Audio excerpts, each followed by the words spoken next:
오늘 우리에게 주시는 하나님의 말씀은 구약성경 다니엘 9장 15절로 19절입니다. 구약성경 1249면 혹은 1250면에 있습니다. 구약성경 다니엘 9장 15절로 19절입니다.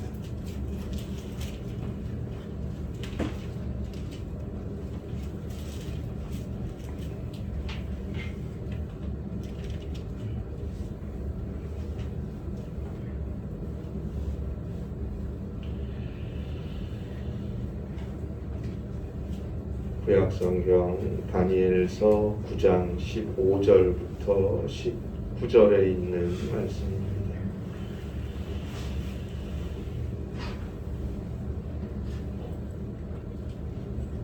함께 한 목소리로 봉독하시겠습니다. 다니엘 9장 15절로 19절까지 함께 봉독하겠습니다. 강한 손으로 주의 백성을 애굽 땅에서 인도하여 내시고 오늘과 같이 명성을 얻으신 우리 주 하나님이여, 우리는 범죄하였고 악을 행하였나이다. 주여 구하옵나니 주는 주의 공의를 따라 주의 분노를 주의 성 예루살렘 주의 거룩한 산에서 떠나게 하옵소서. 이는 우리의 죄와 우리 조상들의 죄악으로 말미암아 예루살렘과 주의 백성이 사면에 있는 자들에게 수치를 당함이니이다. 그러하온즉 우리 하나님이여, 지금 주의 종의 기도와 간구를 들으시고 주를 위하여 주의 얼굴 빛을 주의 황폐한 성소에 비추시옵소서. 나의 하나님이여, 귀를 기울여 들으시며 눈을 떠서 우리의 황폐한 상황과 주의 이름으로 일컫는 성을 보옵소서. 우리가 주 앞에 간구하옵는 것은 우리의 공의를 의지하여 하는 것이 아니요 주의 큰 긍휼을 의지하여 함이니이다. 주여 들으소서. 주여 용서하소서. 주여 귀를 기울이시고 행하소서. 지체하지 마옵소서. 나의 하나님이여, 주 자신을 위하여 하시옵소서. 이는 주의 성과 주의 백성이 주의 이름으로 일컫는 바 됨이니이다. 아멘.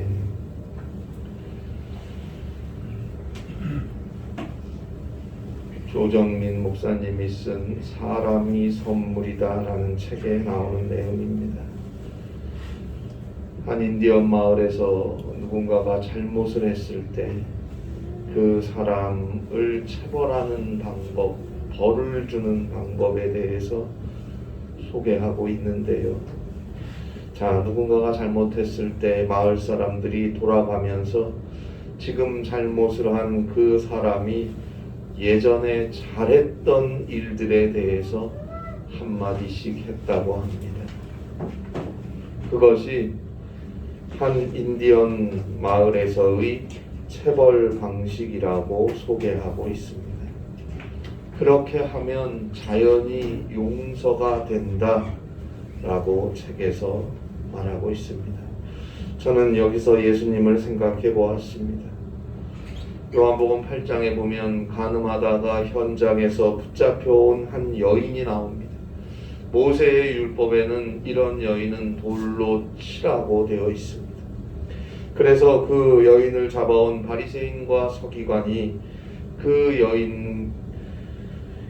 여인을 사람들 가운데에 세워놓고 예수님께 어떻게 해야 합니까? 물어봅니다. 사람들은 그 여인을 향해 분노하고 있습니다. 그런데 예수님께서 갑자기 땅에 손가락으로 무슨 글씨를 쓰시더니 요한복음 8장 7절에서 이런 말씀을 하셨어요. 너희 중에 죄 없는 자가 먼저 돌로 치라. 너희 중에 죄 없는 자가 먼저 돌로 치라. 그러고는 다시 몸을 굽히셔서 손가락으로 땅에 글씨를 쓰셨어요. 그랬더니 요한복음 8장 9절의 표현대로 보면 양심의 가책을 느낀 사람들이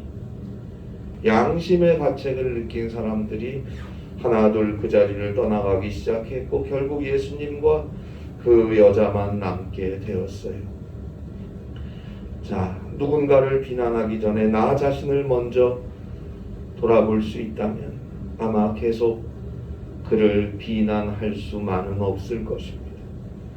또 누군가를 비난하기 전에 그 누군가가 예전에 잘했던 일들을 생각하고 떠올린다면 역시 그를 계속해서 욕할 수만은 없을 것입니다. 우리는 모두 부족하니까요. 특별히 우리 그리스도인들은 알고 있습니다. 우리 그리스도인들은 고백합니다. 우리는 죄인이다 라고 고백합니다. 적어도 하나님 앞에 모든 인간은 죄인일 뿐이라는 것을 그리스도인들은 알고 있습니다. 따라서 늘 언제나 자신을 진실하게 돌아보며 회개하는 자는 그 누구를 비난할 자격이 없음을 알고 있습니다. 그리고 지금 저 사람 때문에 내가 속상하지만 어느 땐가 얼마 전엔 그 사람 때문에 웃은 적도 있지 않습니까? 그때를 기억하면 그를 용서할 수 있을지도 모릅니다. 우리는 늘 사람과의 관계 속에서 당장 서운하고 그 사람이 부족한 것보다는 그래도 저 사람으로 인해 좋았던 일, 저 사람이 잘했던 것을 생각하고 또한 항상 나 자신의 부족함을 먼저 돌아볼 수 있어야 합니다. 거기에 이해와 용서가 있고 함께하는 힘이 있는 것입니다. 우리의 신앙생활도 마찬가지입니다. 목사와 성도도 또 성도와 성도 간에도 마찬가지입니다. 서로 그런 마음과 자세가 있어야 합니다. 그러면 하나님을 향한 우리의 자세는 어떠해야 할까요? 마찬가지로 우리는 하나님을 향해 은혜 받은 일들을 잊어서는 안 되고 또한 하나님 앞에 부족한 우리 자신을 늘 돌아보며 회개해야 합니다. 하나님께서 그에게 은혜를 주시고 그를 긍휼히 여기시고 그를 존귀하게 하실 것입니다. 오늘 성경에 나오는 다니엘의 기도에서 바로 그러한 하나님을 향한 신실한 성도의 삶의 모습을 볼 수 있습니다. 자, 다니엘 9장 3절에 보니까 이런 말씀이 나와요. 다니엘 9장 3절에 보니까 내가 금식하며 베옷을 입고 죄를 덮어쓰고 내가 금식하며 베옷을 입고 죄를 덮어쓰고 주 하나님께 기도하며 간구하기를 결심하고 다니엘 9장 1절에 보면 메대 족속 아하수에로의 아들 다리오가 갈대아 나라 왕으로 세움을 받은 첫 해라고 되어 있어요. 대제국이었던 바벨론의 멸망 직후인 기원전 538년을 의미하는 것입니다. 기원전 587년 바벨론 느부갓네살에 의해 유다 나라는 멸망을 당했어요. 그 많은 날 하나님의 선지자 하나님의 예언자들이 회개하라 회개하라 회개하고 하나님께 돌아오라 하나님의 말씀으로 돌아오라 그래야 살리라 외치고 외쳤지만 끝내 우상 숭배와 물질과 세상을 따라서 자기 처지를 따라 사람을 따라 자기 좋을 대로 가버린 이스라엘 유다 백성들은 그렇게 패망당하고 말았습니다. 그리고 많은 유다 백성들이 바벨론 포로로 잡혀갔어요. 자, 다니엘 역시 아직 소년일 때 바벨론 1차 포로로 잡혀갔어요. 이미 잡혀갔어요, 바벨론. 그러나 그는 포로로 잡혀와서도 늘 기도했고 신앙과 믿음을 지켰습니다. 어려운 중에도 그는 믿음을 굽히지 않았습니다. 하나님께서 그에게 은혜와 지혜를 주셔서 그는 바벨론과 바사라는 두 왕국에서 4명의 왕이 통치하는 시대를 형통한 삶을 살았고 왕궁에서 고위공직자로 또 하나님의 예언자로 활동했습니다.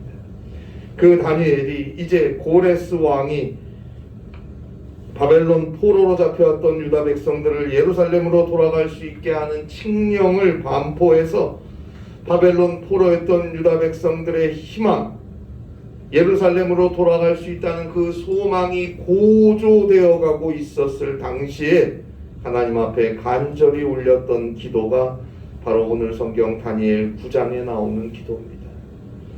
자, 그런데 다니엘 9장 2절에 보니까 곧 통치 원년에 나 다니엘이 책을 통해 여호와께서 말씀으로 선지자 예레미야에게 알려주신 그 연수를 깨달았으니 깨달았나니 곧 예루살렘의 황폐함이 70년 만에 그치리라 하신 것이니라. 나 다니엘이 책을 통해 여호와께서 말씀으로 선지자 예레미야에게 알려주신 그 연수를 깨달았다. 책을 통해. 지금 다니엘은 책을 통해서 깨달았다고 고백합니다. 그 책은 예레미야의 예언입니다. 특별히 예레미야 25장 11절에 나오는 예루살렘이 폐허가 되고 유다 백성들이 70년 동안 바벨론 왕을 섬긴다는 그 예언입니다. 그리고 예레미야 25장 12절에 보는 대로 70년이 끝나면 이제 바벨론이 황폐화되고 유다 백성들은 포로에서 고향으로 돌아오게 되겠다는 그 예언을 다니엘은 깨달은 것입니다. 그래서 예레미야 29장 7절 10절에 보듯이 이 소망을 붙잡고 바벨론 포로로 잡혀간 유다 백성들은 바벨론 성읍이 평안하기를 기도해야 했습니다. 바벨론의 평안을 위해 힘쓰며 성실하게 살아야 했어요. 하나님이 약속하신 70년이 차면 하나님께서 바벨론을 심판하시고 유다 백성들을 구원하신다는 그 약속을 믿었기 때문에 바벨론의 포로로 있으면서도 바벨론의 평안을 위한 일들을 할 수 있었던 거예요. 신앙을 지키고 믿음을 굳게 하면서도 바벨론을 위해 성실하게 최선을 다해 살았다는 거예요.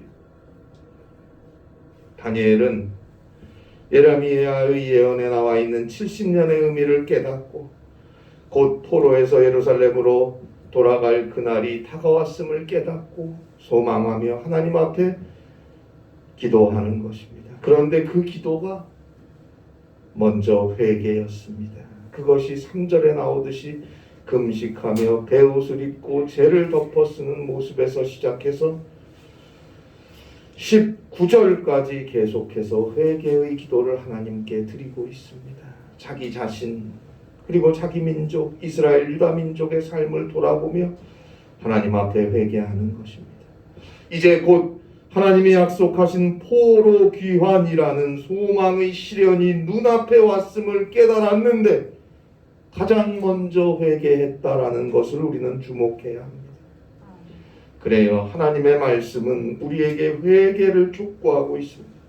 꼭 죄를 짓고 꼭 유혹에 빠지고 죄 중에 빠져 있을 때에만 회개하는 게 아니에요. 기쁜 일을 앞에 두고도 소망의 시련을 눈앞에 두고도 감사하면서도 우리는 회개해야 합니다. 위대한 신학자 칼 바르트의 유명한 더블 이미지라는 말이 있죠. 하나는 우리가 얼마나 큰 죄인이기에 하나님의 독생자가 인간이 되어 오셔서 우리 가운데 오셔서 우리의 죄를 대신 짊어지고 우리 대신 죽지 않고는 용서받을 수가 없는가. 그리고 동시에 또 하나는 우리가 얼마나 가치가 있는 존재이기에 하나님의 독생자가 인간이 되어 오셔서 대신 죽으시면서까지 우리를 용서하신단 말인가. 더블 이미지. 그래서 저 그리스도의 십자가를 떠올리고 바라볼 때마다 회개의 눈물과 감사와 기쁨의 눈물이 동시에 쏟아져야 한다는 거예요. 나 같은 죄인, 죽을 수밖에 없는 죄인을 위해 하나님의 독생자 예수 그리스도께서 인간이 되어 이 땅에 오시고 우리를 위해 우리와 함께 사셨고 급기야 우리의 모든 죄악을 대신 다 짊어지시고 저 죄인의 십자가에서 피 흘려 죽으셨어요.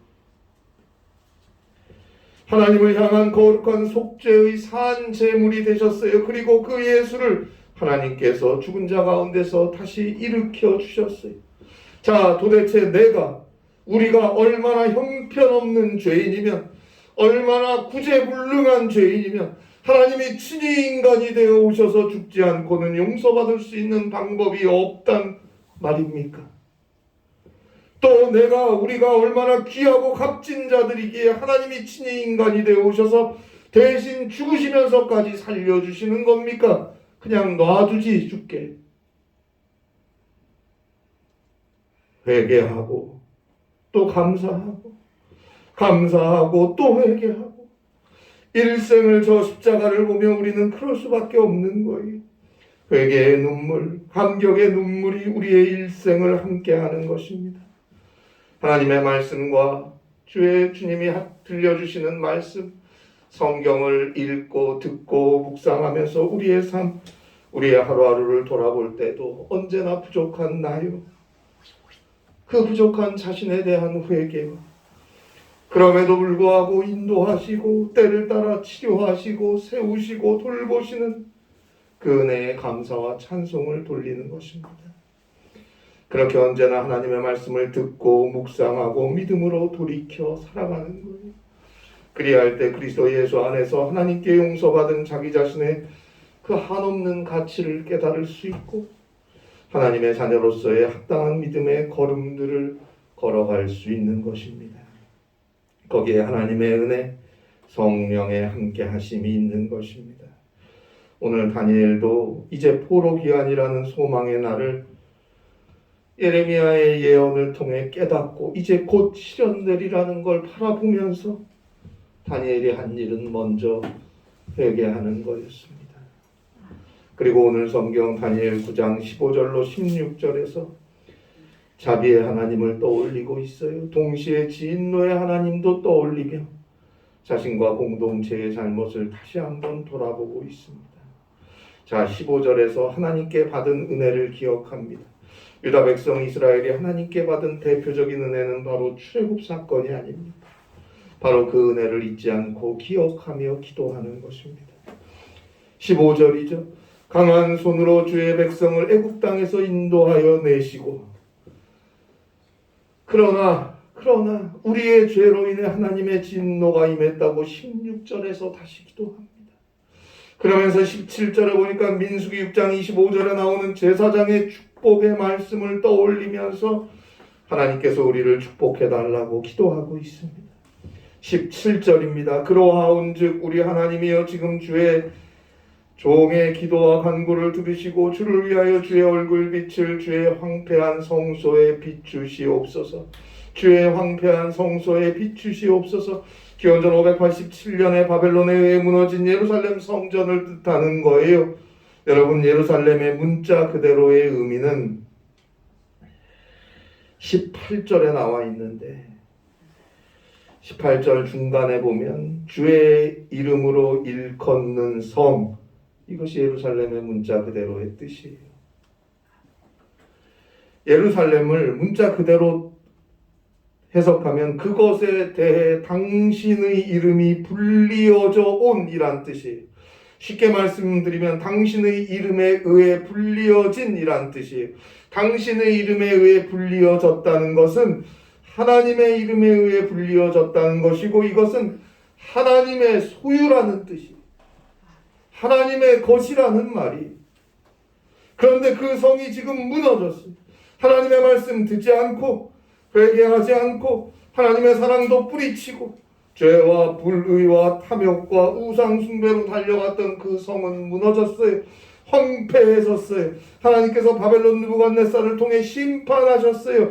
이제 그 황폐한 무너진 예루살렘 성소에 하나님이여 하나님의 얼굴 빛을 비추어 주세요.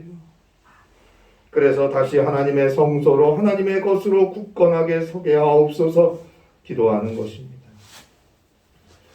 오늘날 이 땅의 모든 교회들, 우리 교회 꼭 필요한 기도입니다. 교회는 오늘 성경에서 다니엘이 기도하듯이 교회로서 교회답지 못해서 그리스도의 것이 되지 못해서 교회의 몸집은 커지고 세상적으로 비대해졌을지 모르지만 어느새 교회들은 자신들도 모르는 사이에 하나님의 진노를 들이마시고 있어요. 그리스도가 없고 십자가가 없고 회개가 없는 사람 소리로 가득 찬 세상 문화에 젖어가는 교회가 되어가고 있어요. 거기에 구원이 없어요. 죄사함이 없어요. 그리스도의 성령의 능력이 없어요. 부활의 생명이 없어요. 교회가 더 세상적이고 교회가 더 인간적이 되어가고 있어요. 주여 주의 얼굴빛을 갈수록 그리스도를 잃어버리고 있는 교회들을 향해 비추어 주세요. 기도해야 합니다. 회개하며 그리스도의 십자가의 은혜를 기억하며 간절히 기도해야 합니다. 주의 교회가 그리스도 안에서 그리스도의 빛으로 다시금 하나님의 능력 가운데 온전히 서야 이 땅에 소망이 있는 것입니다. 그리고 결국 다니엘은 18절로 19절에서 하나님의 은혜에 맡겨버립니다. 18절이죠. 나의 하나님이여 귀를 기울여 들으시며 눈을 떠서 우리의 황폐한 상황과 주의 이름으로 일컫는 성을 보옵소서. 우리가 주 앞에 간구하옵는 것은 우리의 공의를 의지하여 하는 것이 아니요 주의 큰 긍휼을 의지함이니이다. 우리가 주 앞에 간구하옵는 것은 우리의 공의를 의지하는 게 아니고 주의 큰 긍휼을 의지하는 것입니다. 주의 큰 긍휼만이 우리를 용서하시고 우리를 다시 살게 하실 수 있어요. 19절입니다. 주여 들으소서, 주여 용서하소서, 주여 귀를 기울이시고 행하소서, 지체하지 마옵소서. 나의 하나님이여 주 자신을 위하여 하시옵소서. 이는 주의 성과 주의 백성이 주의 이름으로 일컫는 바 됨이니이다. 이 일은 주의 성, 주의 백성을 위한 일이 아닙니까? 주여 제발 도와주세요. 기도하고 있습니다. 우리의 힘, 우리의 능력, 우리가 가진 그 무엇으로도 할 수 없어요. 스가랴 4장 6절 말씀대로 세상의 힘과 세상의 그 어떤 능력으로도 할 수 없어요. 오직 하나님의 영으로, 성령으로만 가능한 것입니다. 오직 하나님의 은혜에 온전히 맡기면서 오늘 성경에 다니엘의 기도는 마무리되고 있습니다. 18세기 영국의 종교개혁자고 또 목사님이셨고 오늘 우리가 예배 때 불렀던 그리고 오늘날 교회에서 사랑을 많이 받고 있는 찬송가 494장 만세반서 별리니라는 찬송을 썼던 어거스터스 몬타그 토플레디 목사님의 기도입니다. 내 손의 수고로는 당신의 율법의 요구들을 충족시킬 수 없어요. 쉴 줄 모르는 나의 열정으로도 끊임없이 흐르는 나의 눈물로도 그 어떤 것을 가지고도 죄를 대속할 수 없어요. 당신만이 오직 당신만이 구원해 주실 수 있어요. 나는 빈손 들고 나와 오직 당신의 십자가만을 매달립니다. 벌거벗었으므로 당신에게 옷을 구하고 절망적이므로 당신에게 은혜를 간구합니다. 죄인인 나는 당신의 샘으로 달려갑니다. 구주여 나를 씻으소서. 그렇지 않으면 나는 죽으리이다. 구주여 나를 씻으소서. 그렇지 않으면 나는 죽으리이다. 그래요, 우리는 하나님의 사랑 그리스도의 은혜 없이 살 수 없습니다. 아무리 많이 가지고 누려봐도 하나님의 사랑 그리스도의 은혜가 아니면 아무것도 아닙니다. 심령이 가난한 자는 복이 있나니 천국이 그들의 것입니다. 심령이 가난하다. 그게 무슨 말입니까? 하나님 없으면 나는 아무것도 아닙니다. 그 말이에요. 하나님이 함께하지 않으면 나는 아무것도 할 수 없습니다. 주님이 나를 떠나가시면 나는 아무것도 아닙니다. 천국은 그의 것이다. 오직 하나님의 은혜에 나의 모든 것을 내어 맡기고 오직 그리스도의 십자가의 은혜로 용서함을 얻으며 성령의 인도하심 가운데 살아가야 합니다. 오늘 성경 다니엘 9장 19절 마지막에 나오는 이는 오직 주의 성과 주의 백성이 주의 이름으로 일컫는 바 됨이니이다. 여기서 주의 성은 예루살렘이고 주의 백성은 이스라엘 유다 백성들이죠. 이것은 곧 오늘날 주의 교회와 성도들을 의미하는 것입니다.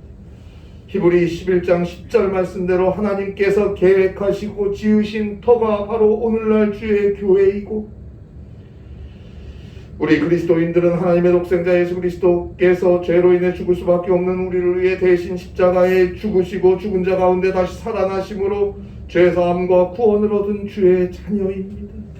값을 주고 사셨어요. 크리스티아누스, 그리스도인, 그리스도의 것으로 사셨습니다. 이제 우리에게 필요한 것은 오직 긍휼, 주의 은혜, 그 긍휼하심 뿐입니다. 하루하루 순간순간 그분을 바라보세요. 오직 주님을 의지하고 회개하고 주의 말씀을 듣고 감사하고 간구하고 기도하며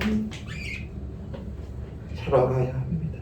우리가 의지할 것은 오직 하나님 예수 그리스도 뿐입니다.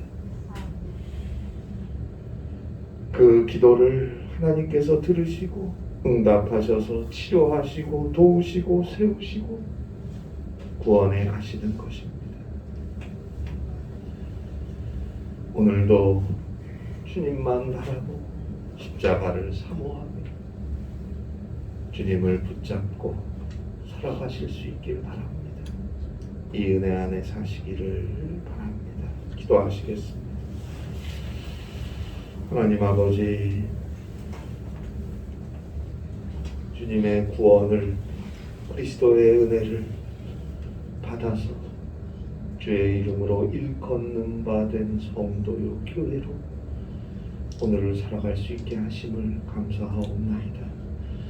그리스도의 생명이 일평생 우리와 함께 하여 주셔서 저 구원에 이르는 날까지 주와 함께 승리의 삶 살아가게 하여 주시옵소서. 사랑하는 우리 귀한 성도님들, 오늘 함께 예배한 사랑하는 성도님들, 그 삶 속에, 그 가정 위에, 그 자녀들 위에, 그 걸음 위에 그리스도의 능력 날마다 함께 하여 주시고 주를 바라보며 늘 회개하고 감사하고 믿음으로 순종함으로 하나님의 뜻을 이루며 주의 축복을 나누어 갈 수 있는 거룩한 제사장이요 주님이 선택한 귀한 백성의 삶을 살아갈 수 있게 하여 주시옵소서. 예수님의 이름으로 기도하옵나이다. 아멘. 찬송